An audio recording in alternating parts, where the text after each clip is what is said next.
Hey, today is Tuesday, March the 1st. Hard to believe we're in March. And we are wanting to talk to you with the second part of our Acacia ministry, and that is dealing with families who are in the ministry with churches and just helping them working through the hurts and the awful treatments that they get. Sometimes. Sometimes, like what we've been through, and we just again we want to bring them here for about a week and minister to them, help them to work through what they're dealing with and working through all that, and so just to help them in a way that we didn't necessarily get helped ourselves. So when I was in, we were kind of talking about this. In fact, as we were looking for a house, this is what we had. One of the things we had in mind was we were praying, God, lead us to a place that we can use for ministry. We weren't just looking for a place to live, but a place that we could use to do ministry. And so we were talking about this on some level. God was beginning that healing process, and we had started talking about that. And then I got deployed while I was overseas. I was on Facebook one day and I saw an ad for a ministry called Standing Stones. And it was just one of those Facebook ads. So I clicked it because it looked interesting and I kind of read about it. Now, what's funny is I never see ministry related ads. It's always other crazy kind of stuff, military stuff and things like that. I saw them this one time and never again. But I clicked it. I read about them. I was like, oh my gosh, it looks like they kind of do what we're thinking about doing. And so I contacted them while I was in Afghanistan, in Kuwait, and we had an initial conversation. Since I've been back, we have talked to them a couple of times. They've offered us the opportunity to come and meet with them to go through their training. So we're going to partner with this national organization that's been around for quite a while that does. Now, their focus is more on kind of just mentoring and helping, although they do some of what we're talking about. But through them, what we really want to focus on is helping families who have been abused by churches. And this is why, so I've been in vocational ministry for over 30 years now. And then Marilyn and I've been married for over 25. So most of that journey, she's been with me. And we have been together, ministry together. And the truth is, ministry is us. It's not my ministry and then she's just kind of here. It's us. And so one of the things that I have found frequently is that ministers who go through bad experiences in a church, and I just call it church abuse because that's frequently what it is. They leave and they jump right into another church because they need money. They need to feed their wife and their kids, or their spouse and their children. And so they jump immediately into another ministry, another church with all that baggage and all that hurt, and they never address it.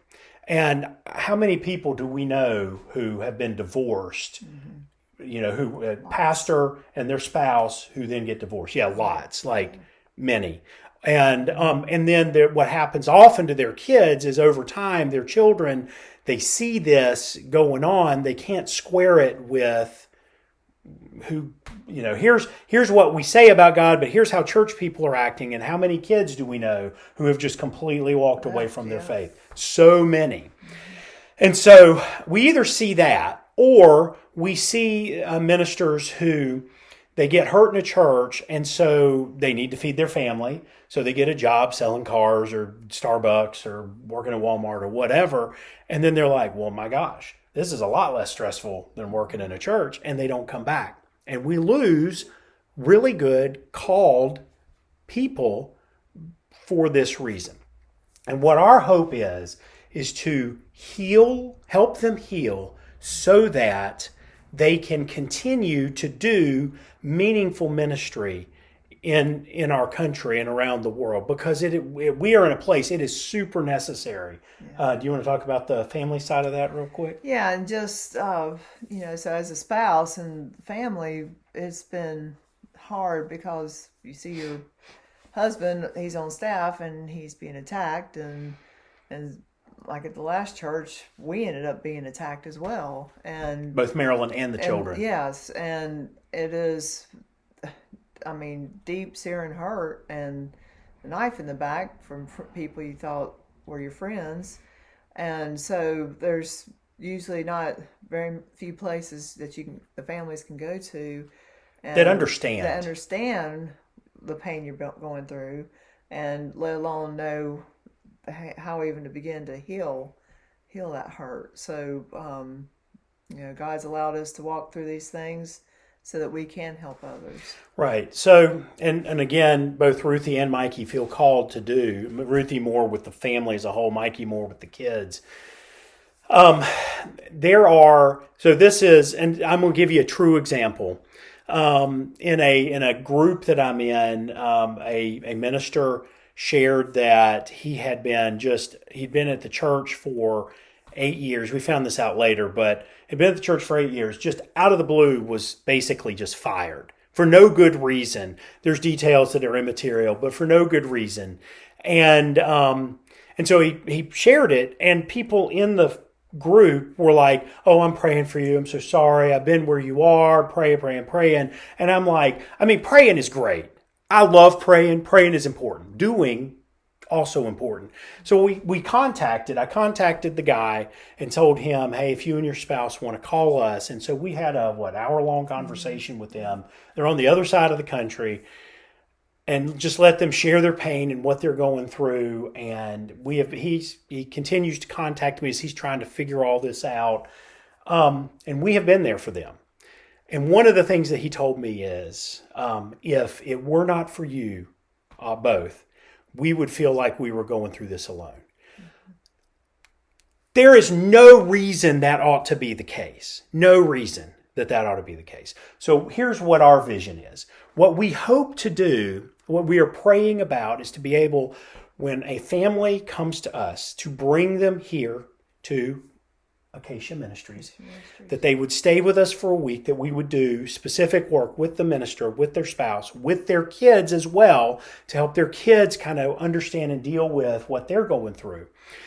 And that for a year, the ministry would provide a full-time salary for the minister, so that, and tell them, your job for this next year is to help you and your family heal, and help bind their wounds and prepare them for that next step. And then they would come back every quarter, and then as we get toward getting finished, that we would, through their denomination or through a church planning organization or whatever, help get them launched back into ministry, healed, healthy, and whole. Healing, hope, and peace. So that we are putting stable families back into ministry, and that we don't lose them through those very, very difficult, horrible things. And that's our dream. That's the vision that God has laid out for us. And so Acacia Ministries, there will be a military component and a ministry component. And right now, you can pray for us. We have some steps. It's not going to start tomorrow.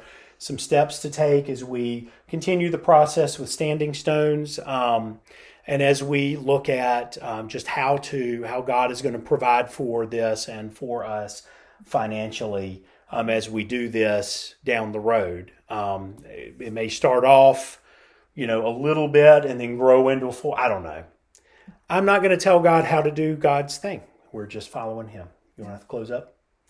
Just again, pray for us as we know exactly on the timing of when to start this, and God owns the cattle of 1,000 hills, so He's got the provision. He'll move in the way He wants.